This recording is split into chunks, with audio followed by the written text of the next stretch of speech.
yang ingin Tuhan perkatakan lewat kebenaran firman Tuhan. Karena hari ini ada sesuatu yang baru yang ingin Tuhan berikan di dalam kehidupan kita.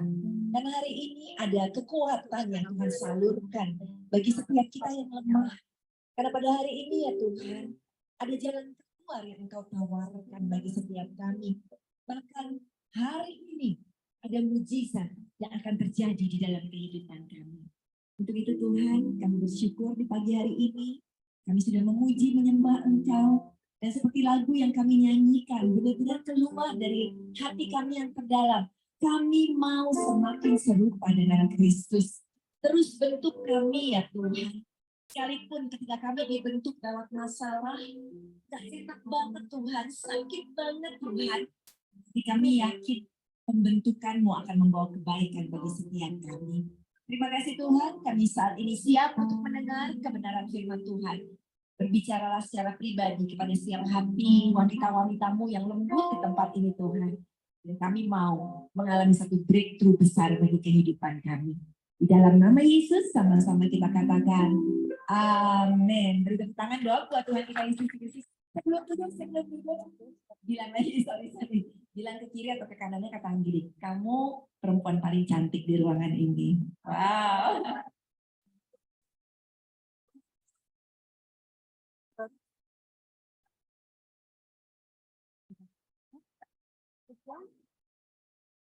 Oke. Pertama-tama seneng banget saya bisa hadir di Bandung akhirnya ya. Karena kita udah berapa kali ketemu di Zoom gitu ya. Jadi senang untuk bisa berkenalan secara langsung di tempat ini. Saya dari Jakarta, saya udah sering juga sih keliling Indonesia, misalnya diundang ke kota-kota lain. Tapi saya rasa, perempuan Bandung paling cakep loh gitu ya. Weh, cantik-cantik semuanya. Dan senang ya bisa ada di tengah-tengah saudara semuanya, teman-teman perempuanku. Sedikit kenalan aja, walaupun di Zoom kita udah pernah kenalan waktu itu ya. Ini keluarga saya, fotonya boleh dikeluarin ya. Oke, ini anak saya ada 3 ya. Oh, that's my husband.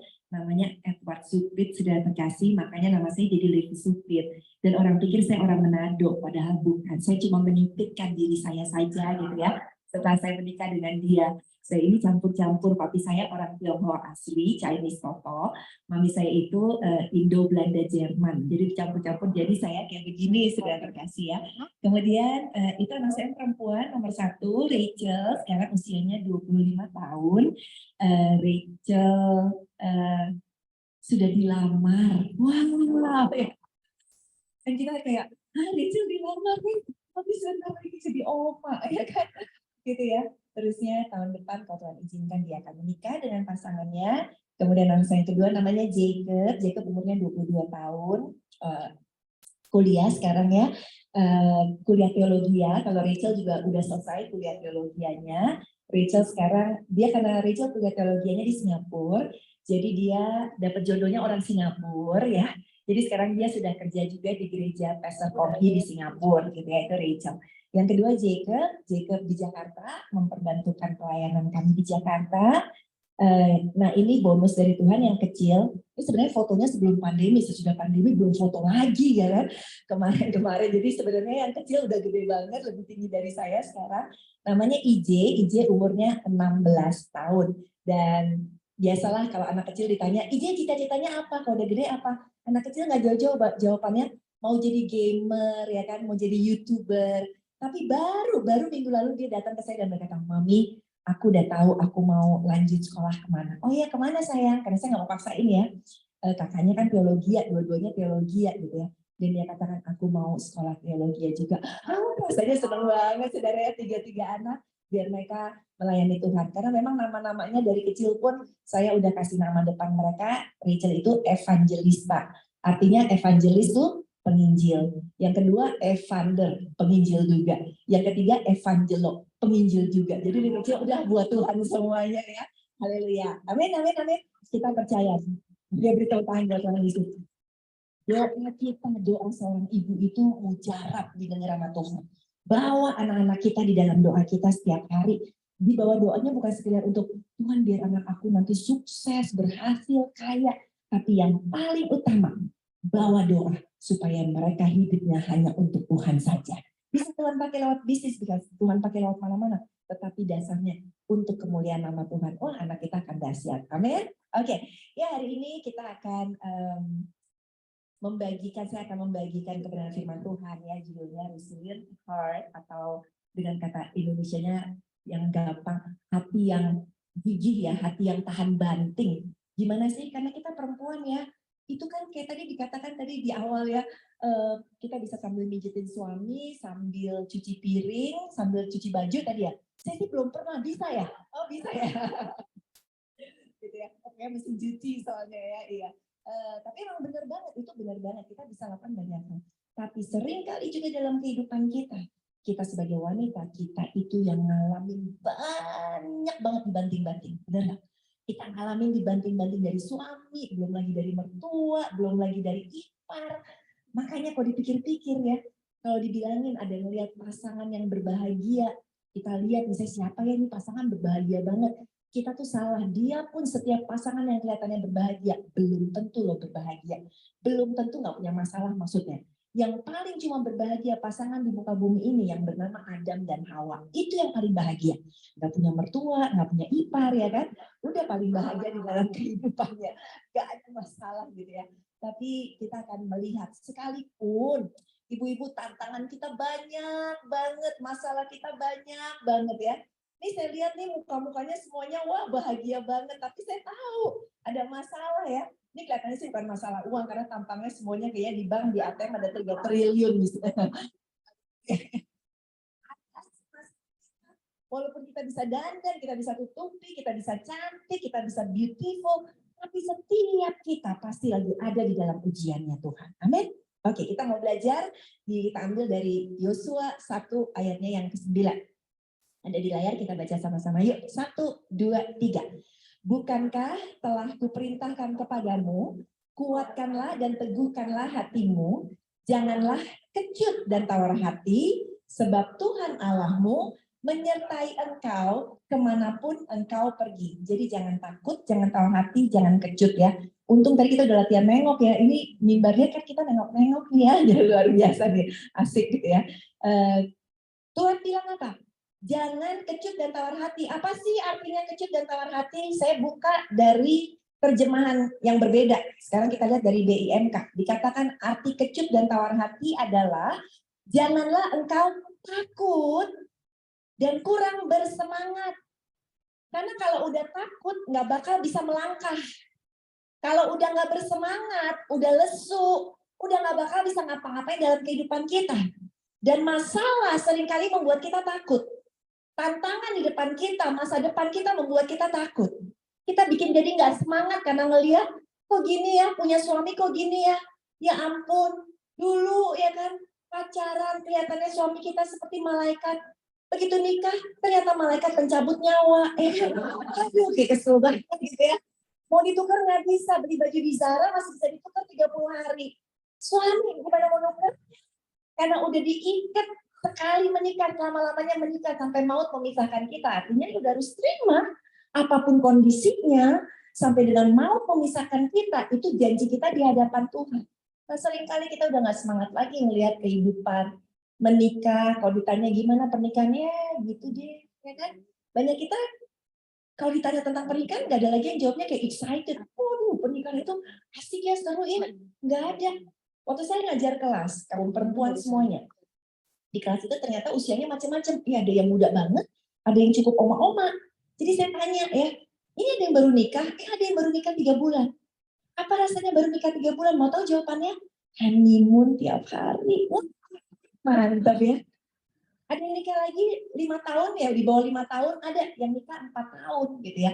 Saya tanya apa rasanya menikah 4 tahun? Ya kayak nano-nano, ada manis, ada asamnya juga ya kan. Lihat 4 tahun udah langsung berasa asam ya. Ada lagi yang nikah di bawah 10 tahun, ada yang 8 tahun.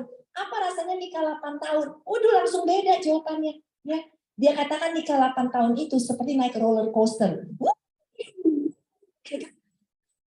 Tadi ya gitu ya. Pengen keluar dari roller coaster. Ada lagi yang nikah 12 tahun. Udah beda lagi jawabannya. Mau tahu yang 12 tahun bilang apa? Cinta itu gombal. Waduh. Yang pertama honeymoon tiap hari, lama-lama kita gombal. Sehingga ada satu oma-oma yang ikut kelas saya, menikahnya udah 40 tahun lebih. Jadi saya bilang, tante kasih nasihat kita aja deh. Ya, kok bisa 40 tahun lebih menikah? Katanya jawab, rahasianya gampang, sabar atau bubar, katanya gitu. Wih, bener juga ya. Kan pasti 40 tahun. Banyak masalah di dalam kehidupan rumah tangga. Setiap kita yang menikah tahu rasanya gitu ya. Sehingga saya mau katakan, memang rumah tangga tetangga sebelah terlihat lebih baik karena rumput selalu terlihat lebih baik di sebelah sana. Tapi belum tentu kok. Belum tentu orang yang kita pikir rumah tangganya baik tidak punya masalah. Setiap kita pasti punya masalahnya masing-masing. Untuk itu tergantung dari hati kita. Bagaimana kita bisa menghadapi setiap tantangan yang Tuhan berikan. Karena setiap tantangan sudah didesain sama Tuhan. Tuhan nggak kasih tantangan kepada saya, ya satu tantangan yang saya nggak bisa untuk melewatinya. Termasuk kepada teman-teman perempuanku semua di tempat ini. Setiap kita udah didesain dengan sangat spesial. Sehingga kita sering nanya, kenapa sih Tuhan kok aku dikasih sakit penyakit? Tuhan bilang, karena kamu yang bisa untuk menanggungnya. Karena segala pencobaan tidak akan melebihi kekuatan kita. Kenapa sih Tuhan aku dikasih suami yang modelnya begini? Karena aku tahu kamu bisa dapat model suami seperti ini. Kalau perempuan lain mungkin nggak kuat dapat suami seperti model suamimu, tetapi kamu bisa. Ada amin sudah terkasih? Untuk kita mau tahan banting di dalam kehidupan. Rahasianya apa? Yuk kita belajar ya beberapa rahasia. Pertama, rahasia supaya kita punya hati yang tahan banting. Yaitu karena kita punya kekuatan Tuhan yang super power. Kenapa kita bisa kuat? Orang bilang, kamu kuat banget ya, hebat ya. Udah punya mertua kayak begitu, hebat banget ya kamu. Kita kuat karena kita punya Tuhan yang dahsyat. Kita kuat karena bukan kekuatan kita. Karena kita tahu janji Tuhan, karena kita tahu rahasianya. Rahasianya apa? Kita baca Yesaya 40 ayat 31. Ini rahasianya. Yuk baca 3, 2, 1. Tetapi orang yang mengandalkan Tuhan akan mendapatkan kekuatan baru. Mereka seperti burung Raja Wali yang terbang tinggi dengan kekuatan sayapnya. Mereka berlari dan tidak menjadi lelah. Mereka berjalan dan tidak menjadi lesu. Karena apa? Karena mengandalkan Tuhan. Karena menantikan Tuhan. Tanpa Tuhan kita nggak bakal kuat. Tanpa Tuhan kita di tengah jalan pasti mau menyerah. Tetapi karena kita mengandalkan Dia, menantikan Tuhan, ini masalahnya raksasa banget, gede banget, complicated banget, udah kayak benang kusut mungkin masalah yang kita hadapi. Kok kita bisa tetap kuat? Bisa. Bahkan dikatakan kita bisa terus berjalan di tengah-tengah setiap masalah. Kita tidak menjadi lesu dikatakan. Dan kita berlari, kita dikatakan juga kita bisa terus berlari tanpa menjadi lelah. Menjalani kehidupan rumah tangga, menjalani kehidupan ya di dalam setiap tantangan di dalam kehidupan. Kenapa? Karena kita mengandalkan Tuhan. Sehingga waktu kita mengandalkan Tuhan, makin dibanting malah makin melambung. Ada amin? Makin kuat diproses sama Tuhan. Sekali lagi saya nggak tahu masalah ibu-ibu, teman-teman perempuanku ya, atau my sister in Christ semua di tempat ini. Tetapi kalau sekali kita menjauh dari Tuhan, kita nggak akan kuat. Karena seperti timbangan, ini masalahnya, ya. Masalahnya bikin berat nih, masalahnya tambah lagi, tambah lagi, tambah lagi, tambah lagi. Ya. Tetapi kalau Kristusnya kekuatan kita tambah, kita terus akan bisa kuat. Masalah terlihat semakin ringan dalam kehidupan kita. Jadi pilihan ada di tangan kita. Mau pilihnya, ya. Hidup berat mulu karena masalah, tetapi pilih untuk menantikan Tuhan. Pilih untuk mengandalkan Tuhan. Mengandalkan Tuhan itu seperti apa sih? Apa kita cuma diam aja, ya kan? Ya udah terserah Tuhan. Tidak. Arti kata mengandalkan Tuhan itu adalah suatu perbuatan yang aktif secara spiritual. Ayo, makin banyak masalah, makin ada di dalam kamar doa kita. Doa. Makin cari Dia, makin sembah Dia, makin angkat tangan nyanyi pada Dia. Aku punya Tuhan yang besar. Waduh, percaya deh. Waktu kita nyembah, ada kuasa di dalam penyembahan. Karena setiap kata-kata di dalam penyembahan itu firman Tuhan. Dan Yesaya 55 berkata apa? Setiap firman yang keluar dari mulut bibirku tidak akan kembali dengan sia-sia. Jadi untuk kita nyanyiin lagu-lagu worship, itu lagu-lagu firman Tuhan, itu ada kuasa Tuhan yang bekerja. Yang waktu kita bilang, kamu punya Tuhan yang besar, ya kan? Yang telah berjanji dan tak akan mengingkari. Waduh, kita langsung tambah kuat. Kita tambah kuat lagi. Masalahnya mungkin belum berubah. Kitanya yang makin raksasa. Tadinya masalahnya yang raksasa, kitanya yang kerdil. Sekarang kita tambah kekuatan Tuhan. Kitanya yang semakin besar dan kita bisa lihat.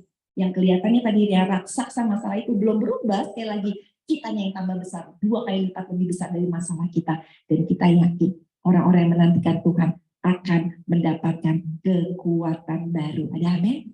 Jadi waktu menunggu, ya, waktu menanti, kita harus terkoneksi terus. Sama seperti HP, setiap kita pegang HP yang hari ini yang nggak ada, di antara kita yang nggak punya HP. HP kita kalau udah sore atau malam, baterainya pasti udah lowbat. Tapi kalau yang suka nonton TikTok sampai 4 jam, siang-siang juga udah lowbat baterainya. Haleluya, gitu ya. Atau kita kalau ngecek tiap hari, aduh sosmed kita berapa jam kelihatan kan di iPhone kita gitu ya. Kita pasti ngapain? Cari charger. Harus di-charge, benar kan? Waktu habis di-charge, baterainya penuh lagi. Kenapa di-charge? Apakah karena baterainya rusak? Apakah karena teleponnya rusak? Enggak, teleponnya nggak rusak. Teleponnya benar, cuma dayanya berkurang. Apakah kita rusak istilahnya karena punya masalah? Enggak. Kitanya tetap benar, berharga, kita tetap mulia di hadapan Tuhan. Cuma daya semangatnya kita menjadi merosot karena banyaknya masalah.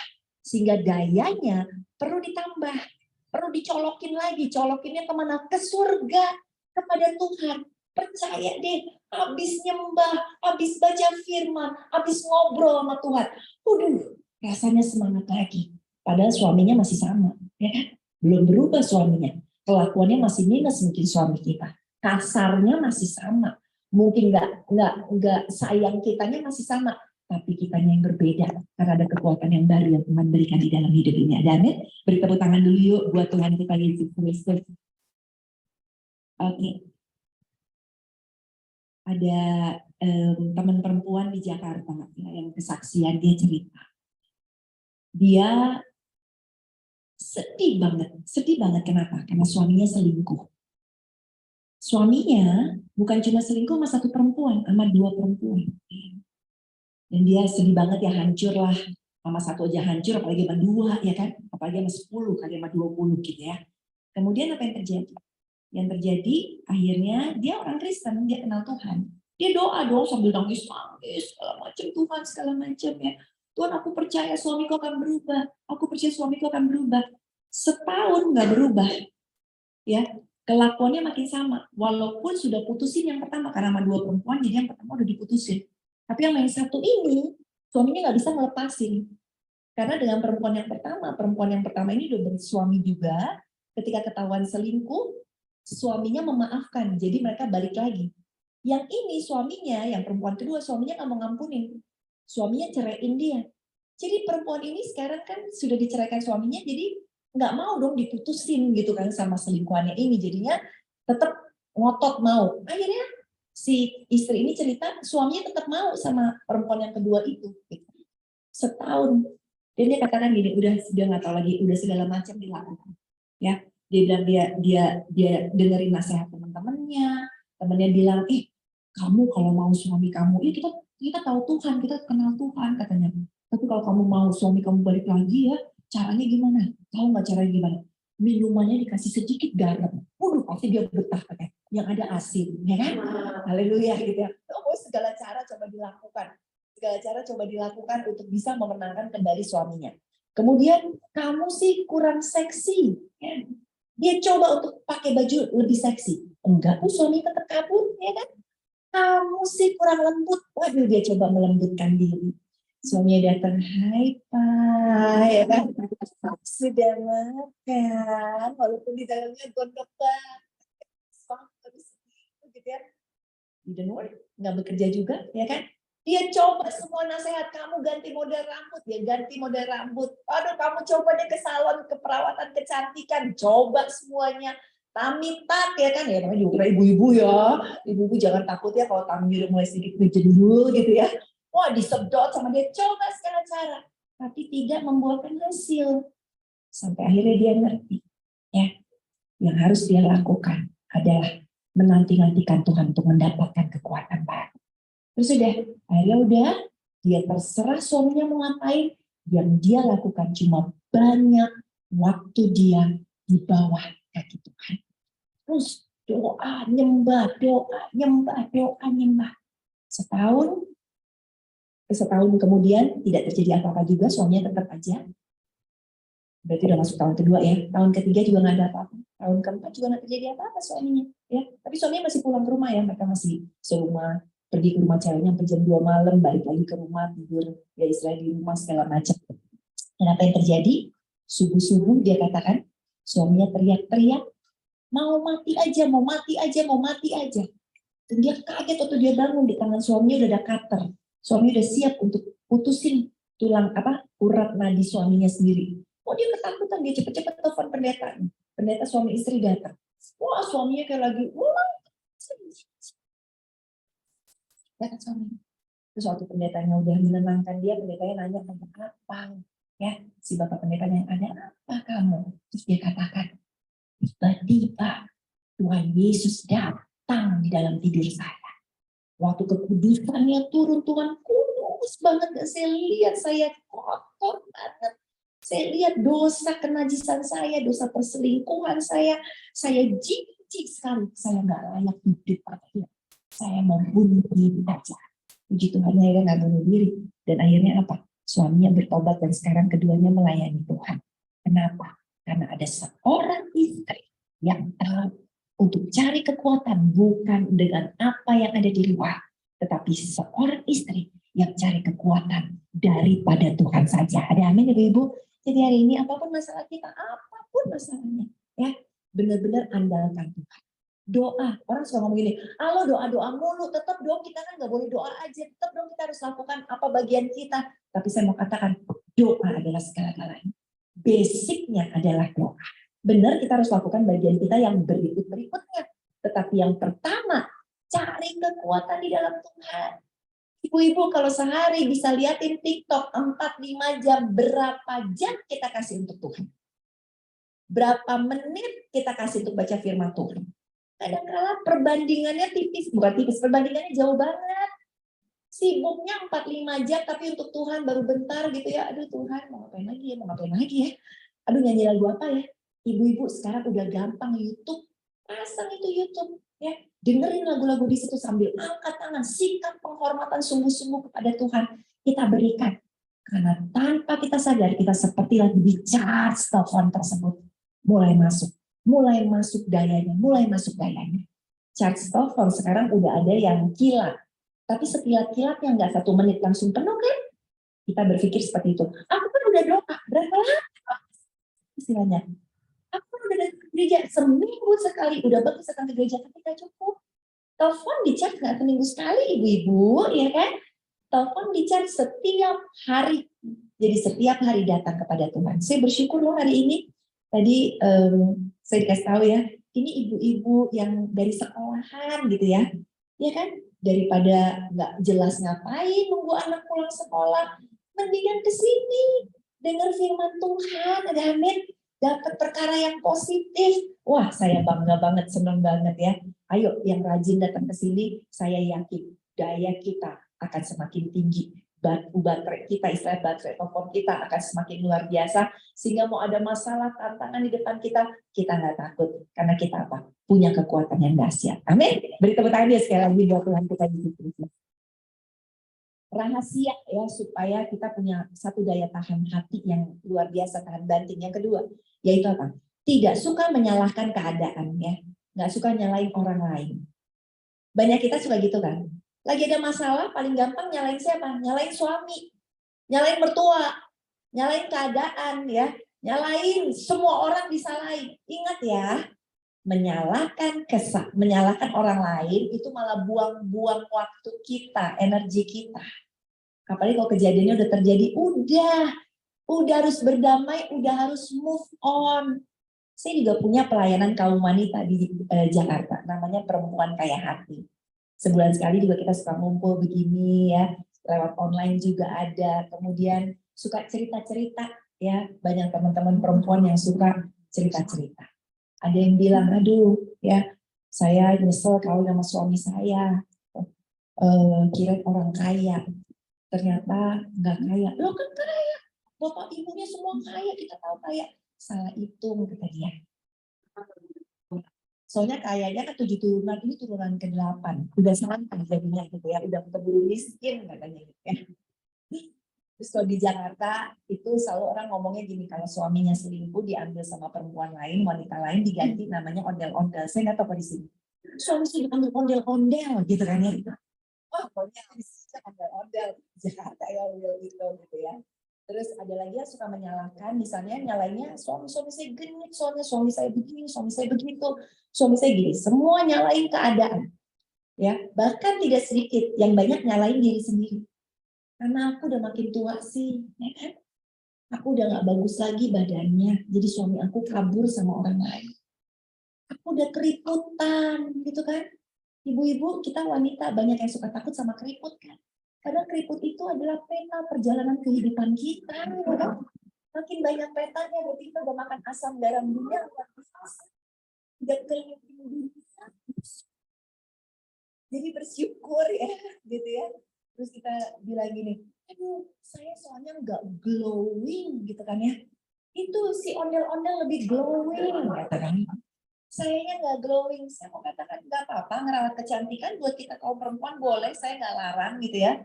Tapi yang paling penting yang harus lebih glowing adalah hatinya, bukan yang apa di luar sini. Karena yang di luar sini, sekalipun dibikin glowing terus juga, kita pasti akan tetap tua, ya kan? Tapi yang di dalam sini, ini akan tinggal selama-lamanya istilahnya. Bikin yang di dalam glowing dulu. Saya nggak ngelarang loh ibu-ibu pergi ke tempat kecantikan, boleh silakan, kita perempuan sekali lagi gitu ya. Tetapi ya, ingat ya, kalau kita pergi ke dokter kecantikan, saya yakin dokter kecantikan juga harus tahu apa, tetap harus minum air putih yang banyak, ya kan? Nutrisinya tetap harus dijaga, tetap harus makan buah, sayur gitu kan. Bukan berarti udah di-glowingin sama dokter, berarti dok sekarang saya bisa makan dong ya, sate kambing, pakai sop otak ya kan, pakai sop kaki beruang, ya kan semuanya gitu ya. Tetap nggak bisa kan, tetap harus jaga. Kenapa? Karena di dalam sini lebih penting. Sama, glowing di dalam sini lebih penting ibu-ibu, ya kan? Supaya apa? Supaya jangan suka nyalain orang lain, jangan suka nyalain kondisi, jangan suka nyalain keadaan. Tetapi sekalipun ada kegagalan, ada masalah, saya suka ayat ini, Amsal 24 ayat 16. Sebab 7 kali orang benar jatuh, namun ia bangun kembali. Tetapi orang fasik akan roboh dalam bencana.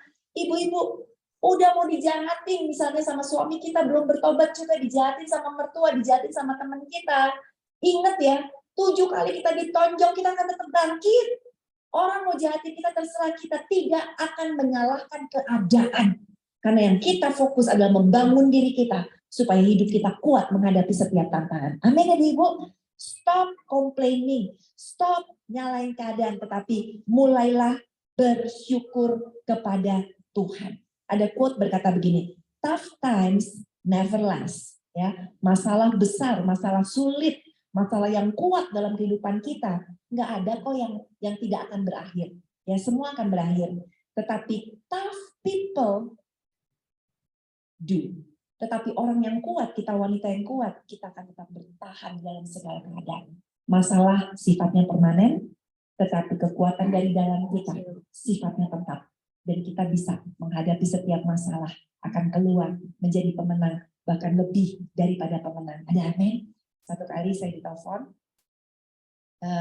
teman saya dan berkata, Liv, kamu kan hamba Tuhan ya, dia bilang gitu, tolongin teman aku dong. Kenapa teman kamu? Teman aku lagi ada di Thailand, katanya kamu bisa nggak berangkat ke Thailand? Loh, ada apa? Saya bilang ngedoain anaknya.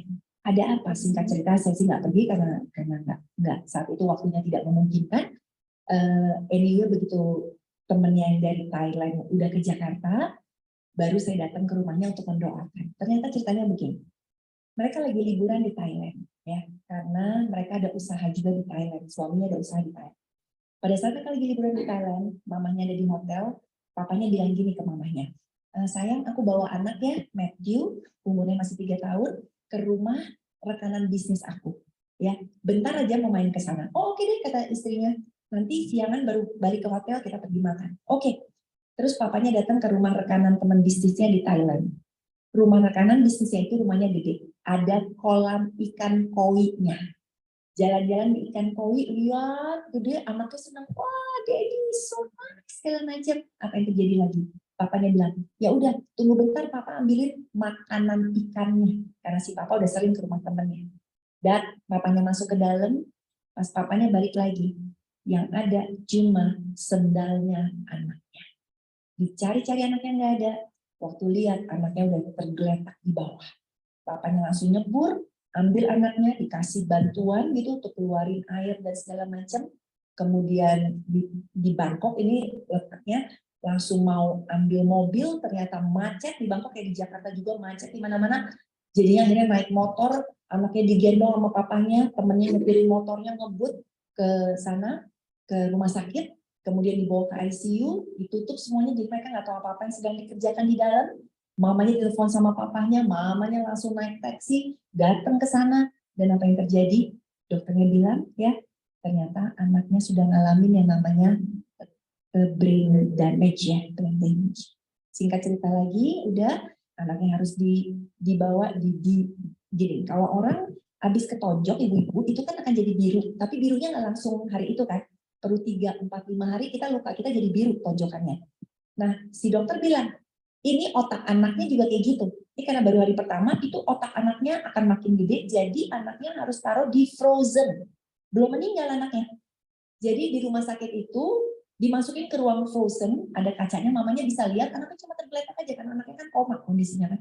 Begitu, supaya dibikin otaknya tidak rusak makin luas. Segala cara coba dilakukan untuk nolong anaknya, sampai dirawat segala macam, ternyata akhirnya anaknya bisa sadar, Matthew mau 3 tahun, tetapi dokter bilang apa? So sorry, we cannot help you anymore.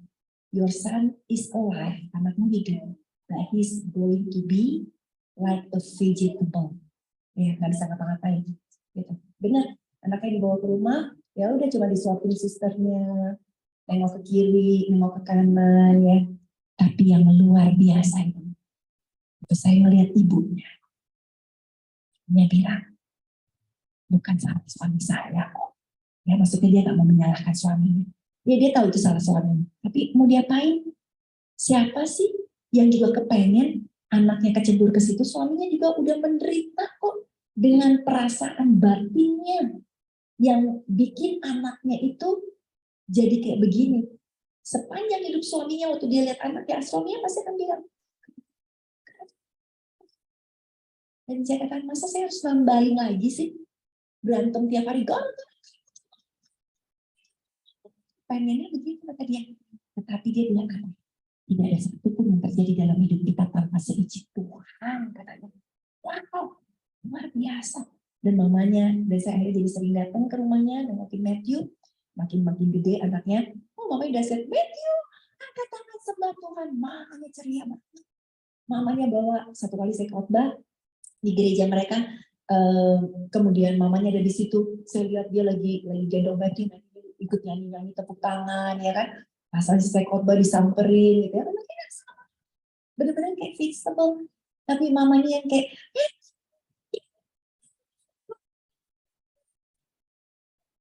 lihat ya, tiap hari dia mujizat dan mamanya positif banget. Terus sekarang udah bisa loh gerakin tangan, disuruh angkat tangan, dia bisa loh angkat tangan. Coba saudara terkasih. Sekarang Matthew umurnya udah teenager, sudah mau youth ya. Tapi seorang mama yang luar biasa tidak menyalahkan keadaan. Ibu-ibu stop it nyalain keadaan yuk. Kadang-kadang kita nyalain anak kita, baru piring segala macam. Aduh ya kan. Mbak disalahin, supir disalahin, ya kan? Suami disalahin, kucing lewat disalahin, ya kan? Udah semua disalahin. Stop ibu-ibu, itu bukan wanita tahan banting. Dikit-dikit nunjuk orang, dikit-dikit nunjuk keadaan, tidak seperti itu. Dan kalau kita punya hati yang gak suka nyalain orang, kenapa? Karena kita tahu kita tidak termakan oleh racunnya iblis. Ibu tahu racunnya iblis apa? Kepahitan. Begitu seorang wanita kepahitan, wah iblis tepuk tangan. Kenapa? Karena kita kan prajurit Kristus ya. Prajurit Kristus kan pasti namanya juga prajurit itu kalau kakinya sakit, kalau tangannya sakit gimana bisa nembak. Iblis tahu prajurit wanita nih, perempuan kita semua, kasih aja yang namanya penyakit kepahitan. Udah nggak bisa ngapa-ngapain. Orang yang kepahitan, ini adalah orang yang hidupnya dihancurkan oleh iblis. Dan kita nggak lepas tuh dari rasa kesel, sebel, benar ibu-ibu, ya kan? Saya juga udah menikah, saya menikah 26 tahun ya, dengan suami saya. Wah, orang lihat pasangan yang luar biasa, sepertinya nggak ada masalah. Dan saya katakan, tidak ada rumah tangga yang nggak ada masalah. Pendeta pun ada masalah, pasti gitu ya. Tetapi yang menentukan adalah hati kita. Ibu-ibu mau kepahitan atau enggak? Ya. Kalau kita mau kepahitan, udah. Iblis makin tepuk tangan. Iblis makin senang luar biasa. Mau tahu? Kita belajar yuk ciri-ciri orang yang kepahitan. Nih, ibu-ibu, ciri-ciri orang kepahitan. Yang pertama, ingat kejadian dengan detail. Ayo. Waktu itu tanggal 17 Agustus 45. Oh, ini bisa ya. Jam 7:14. Suami saya masuk itu, saya masih ingat banget itu bajunya, dia pakai baju kotak-kotak dengan jeans. Saya ketemu dia, ya kan, detail bisa cerita, kita pandang-pandangan. Terus dia mulai berkata, apa lo, apa? Atau dia ngomong, makanannya nggak enak, kurang asin. Ingat semua detail, itu orang kepahitan. Ingat banget. Dan kemudian apa? Orang kepahitan ciri kedua, hidupnya di masa lalu. Ngomong itu lagi kayak kaset rusak, putar lagi. Kita ngobrol, habis ini kita pergi ke restoran ngobrol, tiba-tiba dia cerita suami saya, mertua saya. Kita sampai udah denger, kita udah sampai hafal gitu kan. Yang bilang gini, kamu diem, saya cerita, karena saya udah hafal. Hidupnya di masa lalu. Yang ketiga, ciri-cirinya sering sakit-sakitan karena hatinya nggak gembira. Ya, makan susah, kurus badannya. Tapi yang kurus bukan berarti sakit hati ya di tempat ini ya. Jangan langsung bilang, oh ini pasti sakit hati. Enggak. Gitu. Tapi kayak gitu, bentar-bentar, aduh, aku ngambung. Bentar-bentar, GERD. Ya. Bentar-bentar apa lagi? Kita bisa di badannya lemes. Sakitnya banyak banget. Gitu. Kenapa? Karena mungkin hatinya ada kepahitan. Hatinya nggak gembira. Kemudian, apalagi? Perkataan dan tindakannya menyakiti hati orang lain. Ngomongnya nyelekit. Ya. Ngomongnya, aduh. Karena apa? Orang luka kan melukai hati orang lain. Sakit hati sama suaminya. Yang dilukai siapa? Anaknya, temennya, segala macam. Saya dengar kesaksian ada seorang anak, tapi udah gede, waktu dia cerita sama saya, dia udah nikah juga anaknya. Cuma dia bilang gini, waktu papa selingkuh sama mama, aku tuh masih umur. Waktu papa selingkuh, mama marah sekali, aku masih umur 8 tahun. Kemudian karena mereka keluarga terkenal, ya, akhirnya sama keluarga mama aku, kita sekeluarga diungsikan ke luar kota, ke luar negeri, ke Singapura. Ya. Terus pas sampai di Singapura, apa yang terjadi? Mama tuh bener-bener nggak bisa marah-marah sama papa, karena papa kan di Indonesia udah asik loh pacaran segala macam gitu. Mamanya pelampiasannya ke siapa? Ke dia umur 8 tahun. Dan dia katakan, kalau saya bikin kesalahan, mama tuh ambil sapu, bukan sapu yang biasa. Karena sapu yang untuk kebun tuh yang ada batangnya yang gede, aku digebukin pakai sapu itu. Itu pelampiasan sebenarnya ke papanya, bukan ke anaknya. Terus satu kali katanya, malam-malam aku muntah, dia bilang, kok pusing banget, ada pusing.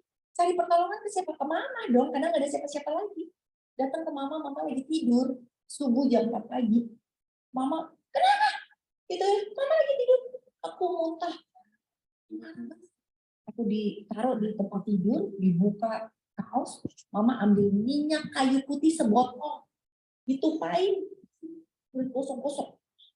Mama, susah.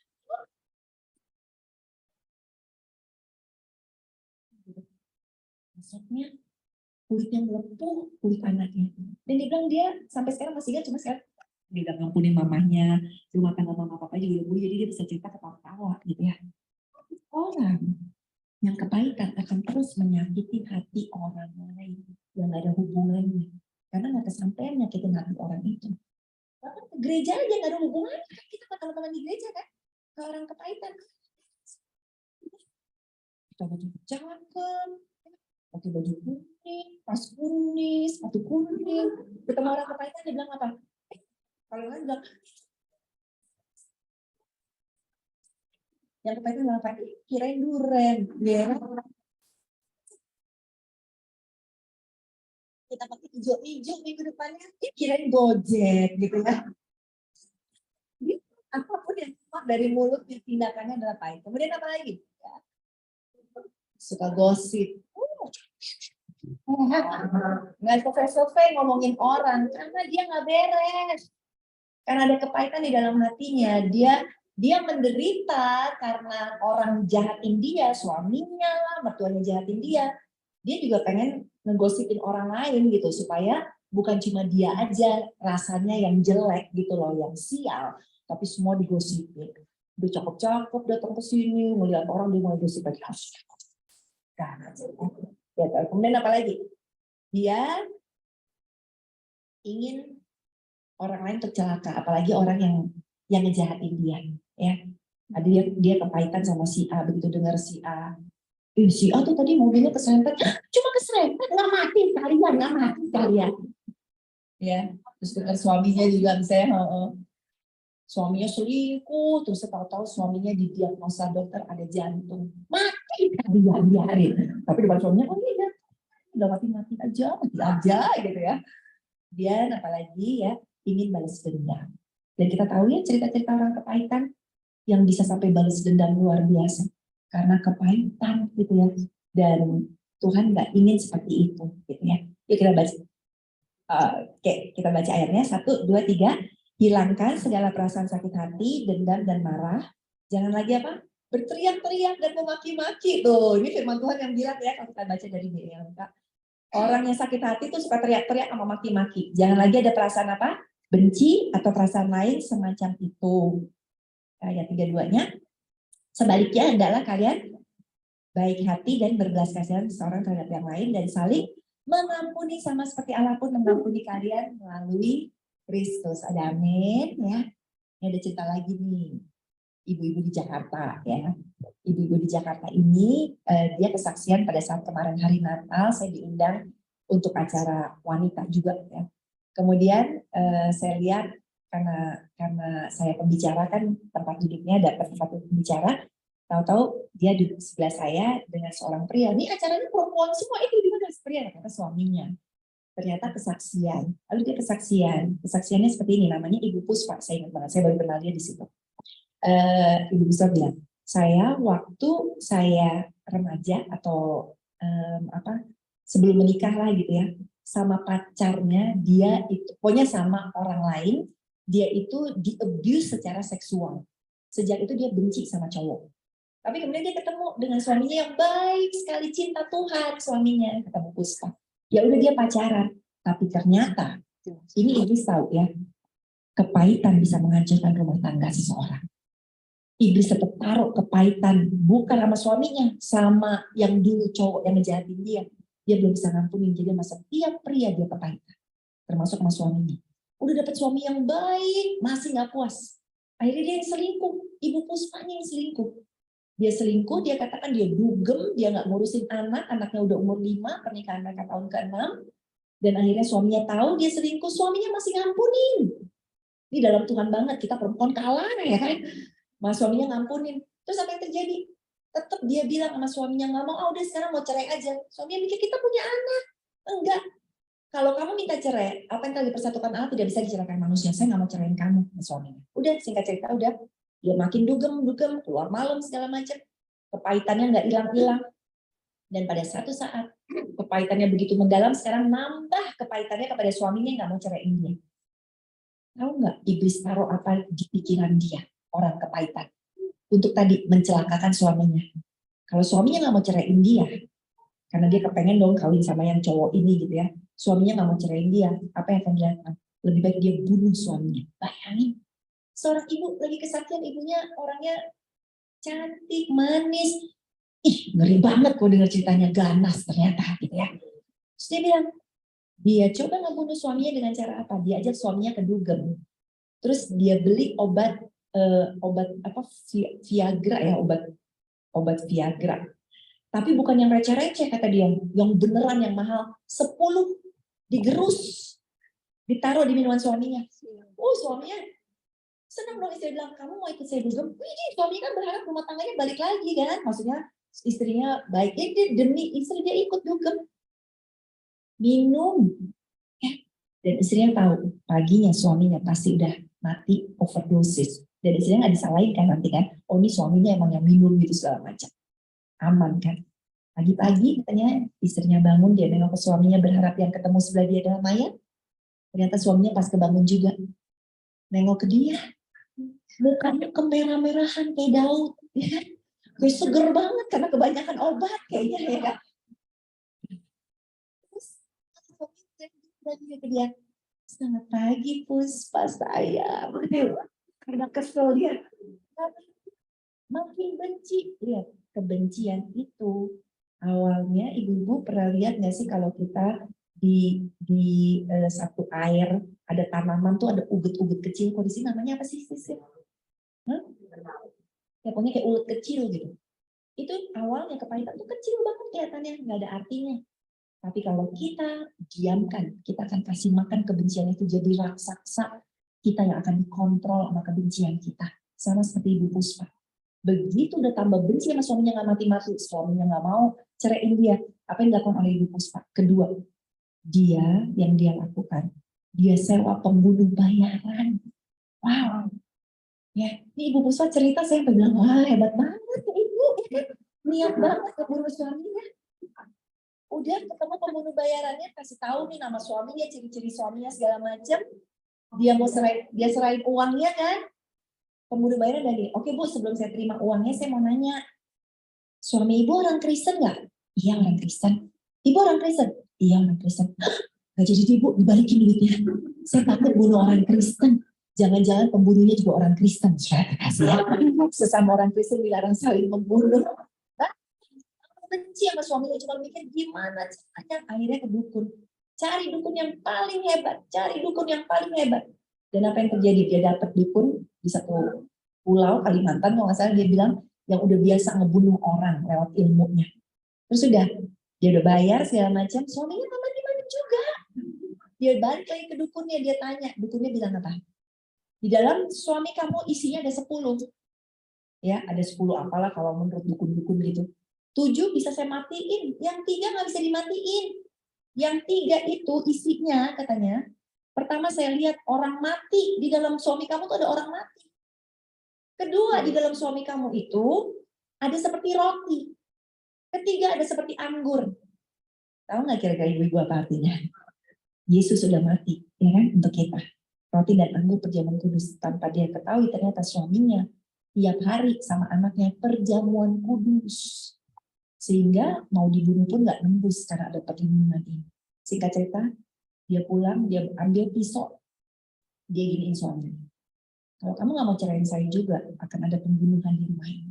Akhirnya suaminya bilang, oke deh, daripada dia mati, daripada anaknya dibunuh juga, ya kan? Oke, Puspa, kita bercerai secara paperwork. Tetapi secara Tuhan, kita nggak mau bercerai. Terserah katanya Puspa, terserah. Mereka bercerai, ini surat cerai resmi ketok. Nah, Puspanya udah pergi lagi. Begitu udah cerai, selingkuhannya tahu dia udah bercerai, selingkuhannya ninggalin dia. Benar kan? Firman Tuhan bilang apa? Mangga curian itu lebih manis, ya kan? Selingkuh itu lebih enak, begitu udah diputus-putusin, nggak belajar juga akhirnya gitu ya. Kelihatan aslinya juga ternyata. Terus begitu dia pacaran sama yang selingkuhan kedua, ketiga, keempat, nggak ada yang bisa membahagiakan dia.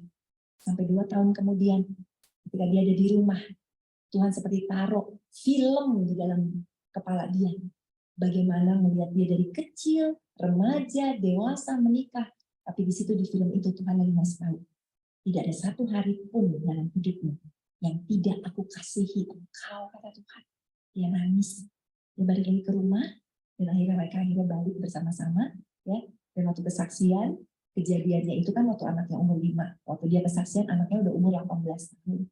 Ih, suaminya, ya kan, bukan deket saya kan, itu istrinya bersaksi, suaminya videoin pakai HP, mukanya, matanya bersinar penuh cinta sama istrinya.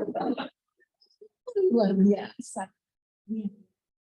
Kalau tidak ada kepahitan, benih Tuhan bisa subur dalam kehidupan kita. Kasih, tambah sayang suami, tambah sayang mertua, tambah sayang anak, istri, dan lain-lain. Kenapa? Karena nggak ada kepahitan. Tapi begitu kita izinkan ibu-ibu di hati kita ada kepahitan, apapun yang mau ditaruh di sana, tanahnya pahit, tanahnya toksik, tanahnya itu racun. Benih yang baik taruh di tanah yang racun juga tidak akan berbuah. Ibu-ibu hari ini lepaskan pengampunan. Udah, urusan kejahatan itu orang, urusan dia sama Tuhan. Kita bukan hakimnya, kita punya hakim yang dahsyat. Benar? Urusan kita sama Tuhan. Sama. Ibu-ibu juga akan dinilai oleh Tuhan. Kalau hidup kita cuma pahit, nggak bisa ngampunin, Tuhan bilang apa? Aku juga nggak bisa ngampunin engkau. Ujung-ujungnya udah hidup kita di Indonesia, hidup di dunia 70 tahun, 80 tahun, kalau alamat kelak di neraka buat apa? Hanya karena nggak bisa ngampunin. Hari ini lepaskan pengampunannya ibu-ibu ya. Saya ngerti kok, kalau suami kita penjengkelkan sekali. Mungkin suami kita ya kan jahat sekali segala macam. Tapi ingat ya, kuasa Tuhan itu lebih berkuasa dari apapun juga. Tuhan mampu mengubahkan hati orang. Tuhan mampu mengubahkan kok kejahatan orang. Bisa. Tugas kita bertahan terus saja. Percaya. Semua akan indah pada waktunya Tuhan. Amin ya Ibu. Tepuk tangannya buat Tuhan kita. Oke, yang paling akhir sekarang. Paling akhir banget.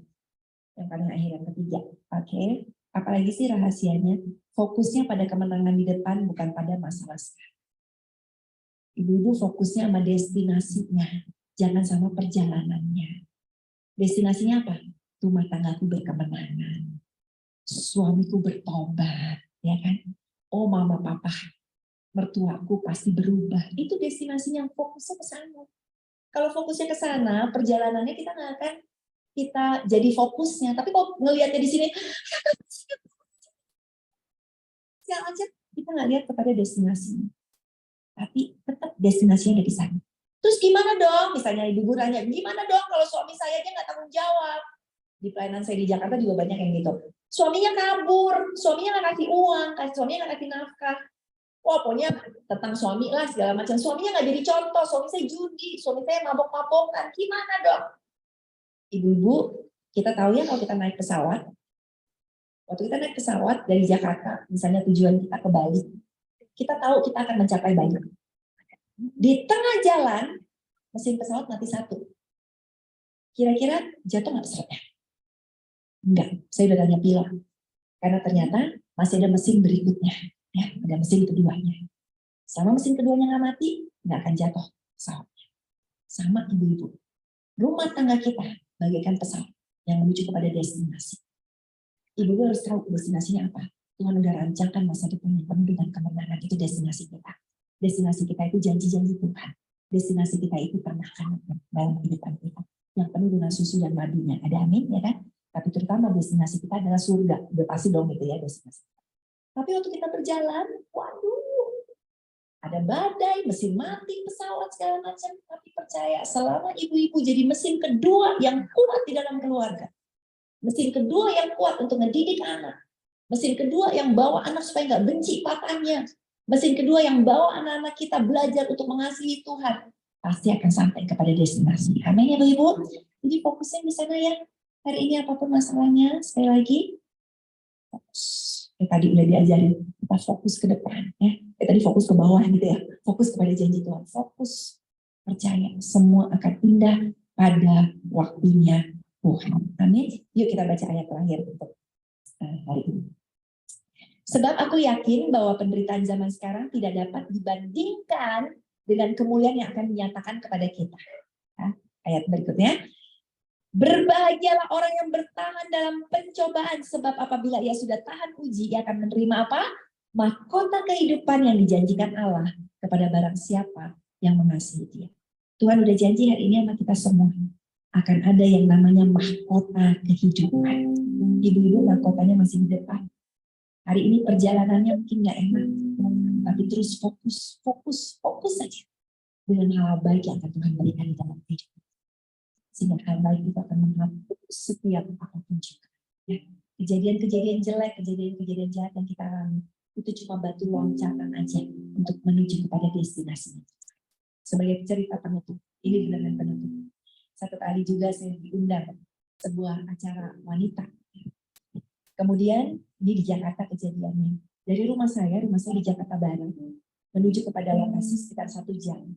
Tapi pada saat itu, jadi saya sudah persiapkan acara seminarnya jam 2 siang hari Sabtu. Saya udah berangkat 1:30 supaya 1:30 udah nyampe, supaya bisa ngobrol-ngobrol dulu bersama panitia. Kemudian udah berangkat nih, ternyata dari rumah saya menuju lokasi ke gereja tersebut, perjalanannya di tengah-tengah itu, ini waktu zamannya Pak Ahok, ngelewatin yang namanya lokasi untuk perempuan pekerja seks. Ya, itu namanya di Jakarta, lokasinya namanya Kalijodo. Sama Pak Ahok lagi mau dibongkar. Jadi ternyata waktu mobil saya lewatin daerah situ, nggak bisa lewat. Karena lagi ada mobil-mobil yang untuk ngebongkarin Kalijodo. Jadi sampai udah jam 1 ya, setengah jam masih macet di sana. Sampai 1:30 masih macet juga di sana. Akhirnya kita lewat jalan tikus. Lewat jalan tikus. Saya bilang sama supir saya, ya udah deh jalan tikus. Orangnya ini nelfon, Bu, udah 1:30 di mana? Aduh, saya nggak tahu juga ini jalan tikus soalnya. Nah, sebelah sini pokoknya ada kali kecil. Saya bilang ini rumah-rumah kumuh, sebelah kiri saya nggak tahu di mana gitu ya. Tapi ini karena ada ini. Iya Bu, emang macet banget Bu. Pada lapor macet. Udah. Terus udah gitu udah. Jadi saya bilang pas di tengah jalan sini, saya bilang ya udah gini aja kasih supir saya naik Gojek aja. Saya cari Gojek deh, cari motor. Jadi saya turun. Saya ingat banget saya pakai baju kuning. Karena kan mau konferensi wanita ya kan. Motor pakai yang tinggi turun dari mobil ya kan. Itu motor kiri kanan udah rame. Terus saya telepon dari kota sebelum itu saya telepon sama yang gerejanya. Saya lihat di sana ada vihara, kelihatan itu dari jauh vihara. Viharanya namanya apa Bu? Waduh nggak tahu. Ada 5 vihara Bu dekat situ katanya. Nggak tahu deh, pokoknya saya jalan dulu ke vihara, pas saya telepon lagi dari depan vihara. Udah, ya kan. Mas jalan, udah ini jalan yang pertama yang macet, sini jalan kedua yang gede, yang macet juga. Itu daerahnya dekat Tanjung Priok. Banyak truk-truk gede gitu ya. Jadi saya jalan ke jalanan yang gede dan di sebelah sini. Terus udah, baru lihat viharanya. Ya udah, jemput ya, ini di viharanya nih. Iya Bu, nggak apa-apa ya dijemput naik motor. Nggak apa-apa sih, naik mobil nggak bakal bisa lewat. Jadi saya mau khotbah, saya berhentinya di depan vihara. Bayangin apa rencana Tuhan, saudara terkasih ya. Di depan vihara, nungguin motor ya. Saya pakai baju kuning, pokoknya jemput. Jadi suruh boy yang jemput saya. Oh gitu ya. Boy jemput langsung dari jauh. Dia udah lihat saya, dia happy banget. Udah langsung gini. Karena motor tua gitu ya. Saya naik gitu kan ya. Sebelah mana ya? Dia lu ada buru-buru. Kita sebelum waktu masih depan Viara. Buat gede-gede. Dia pada buka jendela.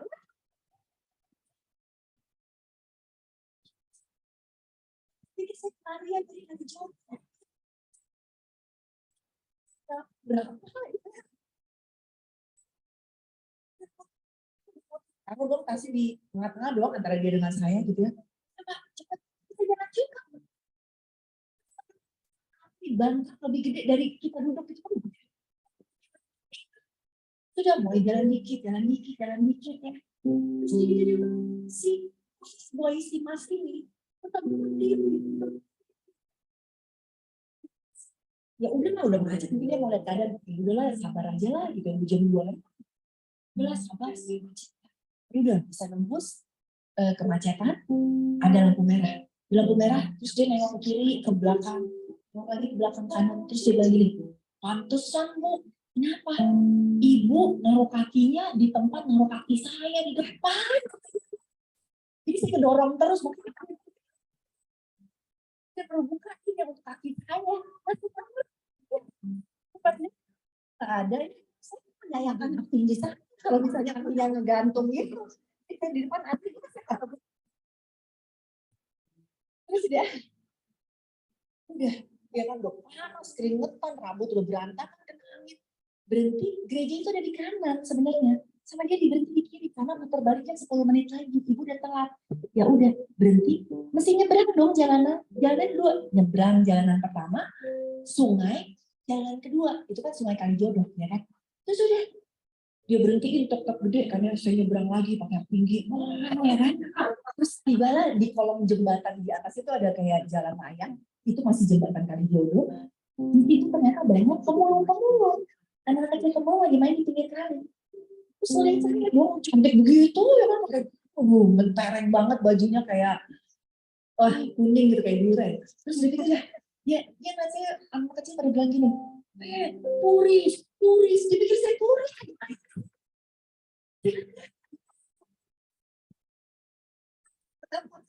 Gitu ya. Terus dia harus nyeberangin jembatan, pakai jembatan kayu. Tahu nggak ibu itu? Tengahnya bolong. Jadi ada satu kayu yang nggak ada. Nah si mas santai dong, dia kan pakai sepatu kets gitu kan, dia loncat gitu ya. Begitu tanya, ini gimana? Saya ini dong, bau lagi. Nggak mau dong dibaptis di situ untuk kedua kalinya. Saya dibaptis ke pernah. Gitu kan. Untuk pertama kalinya dalam hidup saya. Setelah kami menikah, ada pria lain yang menggandeng saya. Loncat. Si mas yang gandeng. Ya udah kata sini bu, saya pegangin. Dia pasti mimpi semalam-malam. Berhasil ya. Udah dong. Masuk ke gerejanya udah mau jam 3 kan. Mereka udah pujian bagaimana mau sejam tuh. Begitu pintu dibuka ya semua langsung nengok.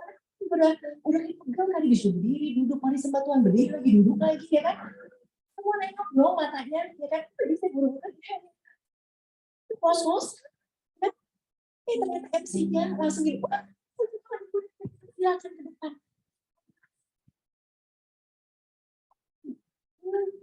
Udah singkat cerita, pas selesai juga kan biasa kita perempuan suka foto-foto. Terus saya ngasih fotonya.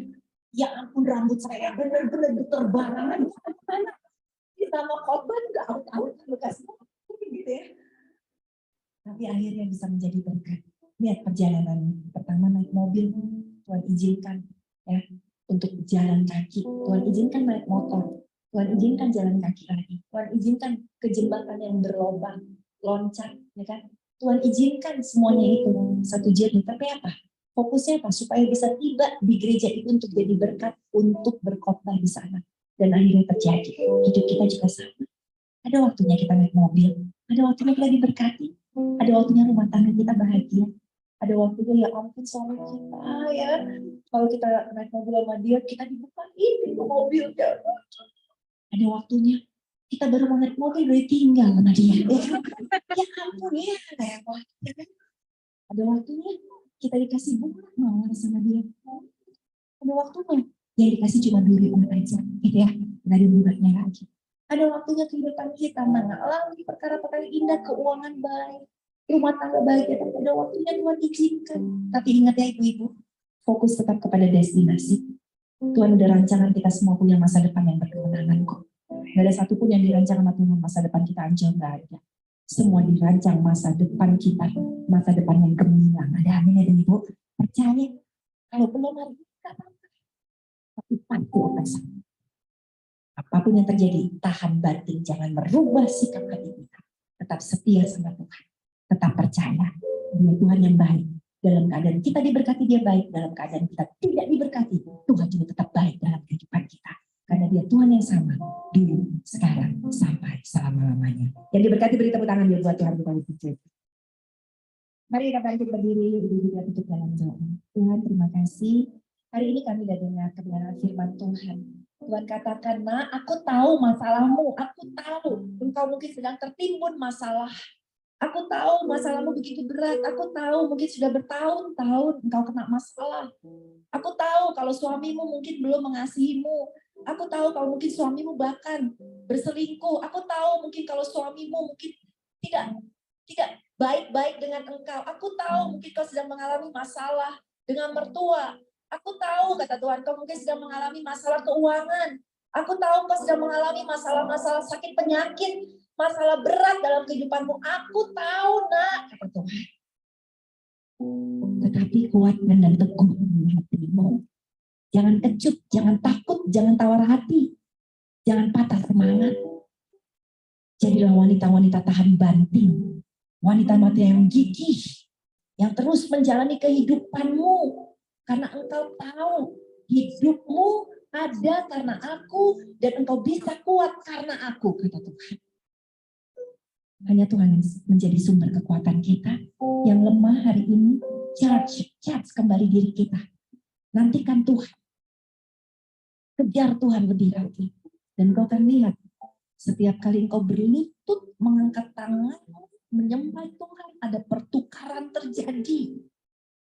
Tuhan akan kirim ke dalam hidupmu kekuatan dahsyat. Sehingga engkau tetap bisa bangkit berdiri lagi. Berjalan di dalam masalah dan badaimu. Karena engkau tahu badai cuma sementara.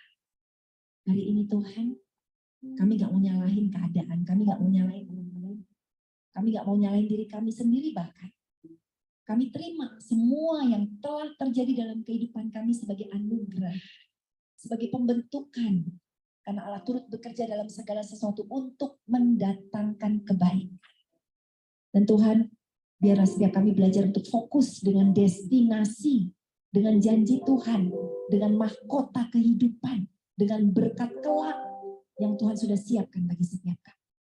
Untuk itu Tuhan, iblis gemetar mengetahui kami punya potensi besar. Dan iblis memerangi kami dengan yang namanya senjata kepahitan. Tuhan, apabila ada di antara anak-anak-Mu hari ini yang luka hati, yang punya kebencian, yang punya kepahitan, yang mungkin hari ini masalah kami dijahati oleh seseorang, begitu melukai, begitu menghantam, bahkan orang itu jahat. Tahun-tahun orang tersebut cukup menjegal, menghargai, nggak mengasihi. Tapi ini tuh, tapi kami benci orang itu tuh, benci orang itu celaka. Bahkan kami pernah pikir itu supaya celaka aja, mati aja. Kami susah tidur, kami susah makan, banyak penyakit dalam tubuh kami karena kami tahu ada kepahitan.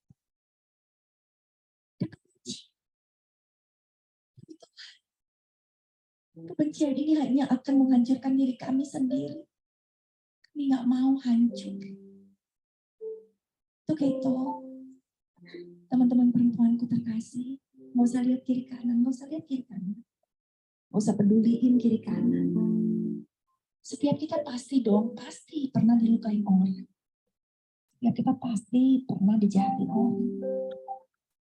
Hari ini, apabila engkau mau melepas pengampunan untuk orang tertentu dalam hidupmu yang pernah melukai engkau, inilah waktunya. Ini waktu terbaik untuk melepaskan pengampunan. Jangan tunda lagi. Jangan izinkan iblis menghancurkan. Tanpa lihat kiri kanan, orang tetap pejamkan mata. Angkat kedua tanganmu semalu. Angkat kedua tanganmu sambil berdoa. Thank you Jesus. Terima kasih. Terima kasih untuk kejujuran anak-anakku. Karena kami tahu banget jahatnya kepahitan. Dan kami nggak mau simpan yang jahat di dalam hati kami. Tuhan Yesus, setiap anak-anakmu yang mengangkat tangan, Di tangan kami ada nama-nama orang-orang tertentu yang pernah melukai kami, yang pernah menyakiti kami. Entah itu pada saat kami kecil, pada saat kami bertumbuh, pada saat kami SMP, mungkin teman sekolah, teman kuliah, mungkin papa, mungkin mama, mungkin om, mungkin tante yang suka menghina kami. Mungkin itu pasangan hidup kami, mantan pacar kami dulu. Mungkin suami kami sekarang. Mungkin mertua kami, mungkin ipar. Mungkin teman gereja. Mungkin kenalan kami, teman bisnis kami. Ada yang pernah menusuk kami dengan kejahatan orang itu. Hari ini Tuhan, kami nggak mau dipenjara dengan kebaikan. Hari ini kami mau melepaskan pengakuan. Buat yang mengangkat tangan, ikuti kata-kata saya di dalam hati. Hari ini Tuhan, saya mau mengampuni, sebutkan nama orang itu saudara.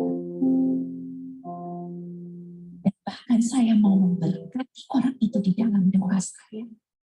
Ampuni dia, karena dia tidak tahu apa yang dia lakukan. Terima kasih Pak. Pengampunan terjadi, tidak mudah mengampuni. Tetapi pada saat kita melepaskan pengampunan, ada batu besar selama ini yang menekan kita diangkat. Berbeda, nyaman rasanya, jauh lebih enak rasanya. Hati kami pulih, hati kami disembuhkan. Terima kasih Bapak untuk kelepasan ini. Terima kasih untuk kemerdekaan ini. Dengan hati yang baru, kami akan tahan banting di dalam segala masalah. Karena pada saat sedikit saja ada masalah datang, yang pertama kami lakukan adalah mengampuni orang tersebut. Terima kasih Tuhan Yesus, terima kasih Roh Kudus. Di dalam nama Yesus, setiap yang sudah diberkati sama-sama kita katakan, amin. Tuhan memberkati.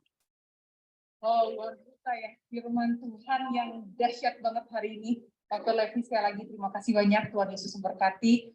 Teman-teman, kalau ada yang mau bertanya, 1-2 orang aja, tolong disiapkan dulu. Dr. Levi, saya yakin percaya nih, hari ini ladies, nanti pasti mengalami, bukan nanti ya, sekarang, sudah mengalami breakthrough. Pulang, nanti mungkin suami-suaminya bilang, kalau ada yang dimarahin, kita tetap tersenyum. Ini ada apa ini? Istri saya sekarang tahan banting ya. Dimarahin, besoknya masih bikinin kopi, luar biasa. Ayo, ada yang mau bertanya? 1-2 orang saja. Ada yang mau bertanya?